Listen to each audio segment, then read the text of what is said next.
पंचकल्याणक महोत्सव तीर्थंकर प्रभु के जीवन का जीवंत प्रस्तुतिकरण है। ऐसा नहीं सोचना कि एक नाटक है। एक महिला ने एक दिन बोला, बहुत पुरानी बात थी, कि महाराज जी ये पंचकल्याणक की क्या आवश्यकता है, राग रंग की चीजें होती हैं, ये सब जरूरत नहीं है। हमने भी कहा कि आपका विवाह हुआ था, कैसे हुआ था? अच्छे से हुआ, कमरे में कर लेते ना। अभी किसी ने हमसे बोला कि इतना सारा पंचकल्याणक बड़े रूप में करने की जरूरत नहीं है, छोटे रूप में भी कर ले। हमने कहा बहुत बढ़िया बात है, अपन तो मंदिर में ही कर लेंगे, हमें तो बहुत सारे पंचकल्याणक कराए हैं, तो सब अनुभव है पूरी। हमारे पास एक पुस्तक है और प्रतिष्ठाचार्य को बुला लेंगे, कमरे में हो जाएगा पूरा एक। लेकिन लोगों को कैसा लगेगा आप सोचो, उसमें तो पात्र ही अकेले नहीं बन पाएंगे, इतने पात्र बनते हैं पंचकल्याणक में, और लोगों को देखने नहीं मिलेगा। ये तो प्रभावना का अंग है, इसके माध्यम से हम देखते हैं कि भगवान देखो कैसे बन गए। यह सम्यक जीवन शैली का दिग्दर्शक है, और यह जो तीर्थंकर भगवान के जीवन की जो विशेष घटनाएं होती हैं उसके माध्यम से प्रस्तुतिकरण होता है कि किस प्रकार से देखो भगवान का जीवन रहा।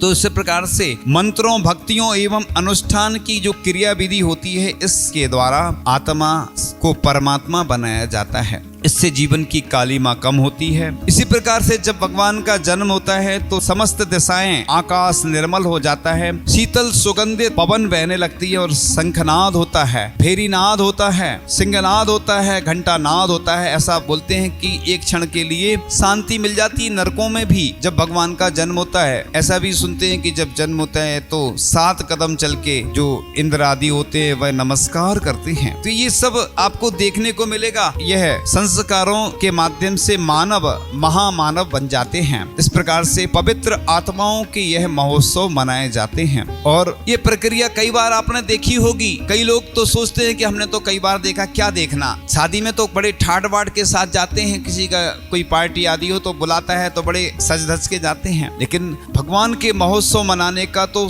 आप और अच्छे से सौभाग्य समझकर इस कार्य में सहभागिता लेना चाहिए, उदासीन नहीं होना चाहिए। कई लोग हम देखते हैं जब बोली आदि लगती है तो उदासीन जैसे बैठ जाते हैं। कई लोग तो घर से नहीं आते हैं। क्यों नहीं आते हैं? कि अभी ऐसा नहीं कि हमें पात्र बनना पड़े, लोग कमेटी के लोग बोलेंगे, जबरदस्ती करेंगे। देखो ये तो अपना सौभाग्य समझो कि पाप के कार्यों में तो बहुत सारे लोग आ जाएंगे, इकट्ठे हो जाएंगे, लेकिन पुण्य के कार्यों में जो इकट्ठे होते हैं बड़े सौभाग्यशाली होते हैं। ऐसा नहीं सोचना कि ऐसा ही मिल रहे हैं, अब सारे ऐसे तो होते रहेंगे, आगे फिर हम लाभ ले लेंगे, आगे का कोई भरोसा नहीं। अभी तो बड़े सौभाग्य से ऐसा अवसर प्राप्त हुआ है, 700 वर्ष बाद यह जो अवसर हो रहा है प्राप्त। भले ही मानस्तंभ की प्राण प्रतिष्ठा होना हो, मानस्तंभ की तो प्राण प्रतिष्ठा अलग से भी हो सकती थी, और जरूरी नहीं कि पंचकल्याणक होते, लेकिन लोगों के मन में एक अलग ही अद्भुत एक भावना होती है कि नहीं। छोटे छोटे गांव वाले भी देखा, जहाँ पे 5 घर हैं, उनकी भी यही भावना है ना, कि हम पंचकल्याणक करेंगे। हमने देखा है, बल्कि बड़े बड़े नगरों में, बड़े बड़े शहरों में इतने अच्छे से ठाट बाट से उतने पंचकल्याणक नहीं हो पाते हैं। क्यों नहीं हो पाते? उधर समाज बटी रहती है, मंदिर में अलग अलग मंदिर अपने अपने रहते हैं। लेकिन एक नगर होता है ना, छोटा सा गांव भी होता है ना, उधर बड़ी एकता होती है। तो सबको मिलकर के यह कार्य संपादित करना है। किसी एक व्यक्ति का काम नहीं होता है कि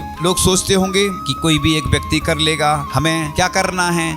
निराशों में आस पैदा करता है, दिलों में विश्वास पैदा करता है। मिट्टी की तो बात अलग है, ईश्वर तो पत्थरों में कोमल घास पैदा करता है। तो इस प्रकार से आप लोग इस महोत्सव को बड़े उत्साह पूर्वक मनाएं, और भगवान से यह प्रार्थना करें कि हे प्रभु, मेरे पैरों में इतनी शक्ति देना कि दौड़ दौड़ कर आपके दरवाजे आ सकूं। मुझे ऐसी शक्ति देना कि सुबह शाम घुटने के बल बैठकर आपको प्रणाम कर सकूं, नमस्कार कर सकूं, नमोस्तु कर सकूं भगवान। और जब तक जीऊं जिह्वा पर आपका नाम लेता रहूं। और ऐसी आंखें देना, श्रद्धा से झुका हुआ सिर देना, सहयोग करते हुए हाथ देना, सतपथ पर चलते हुए पांव देना, और स्मरण करता हुआ मन देना, अपनी कृपा दृष्टि और सद्बुद्धि देना, कि जिससे भगवान मैं इन आंखों के द्वारा आपका दर्शन करूं, इन कानों के द्वारा जिनवाणी का रसा स्वादन अमृत पान करूं, और इन पैरों के द्वारा तीर्थ यात्रा और मंदिर के दर्शन करने, आहार दान आदि के निमित्त से मैं विहार करूं या जब भी निकलूं, और इन हाथों के द्वारा अच्छी अच्छी द्रव्यों से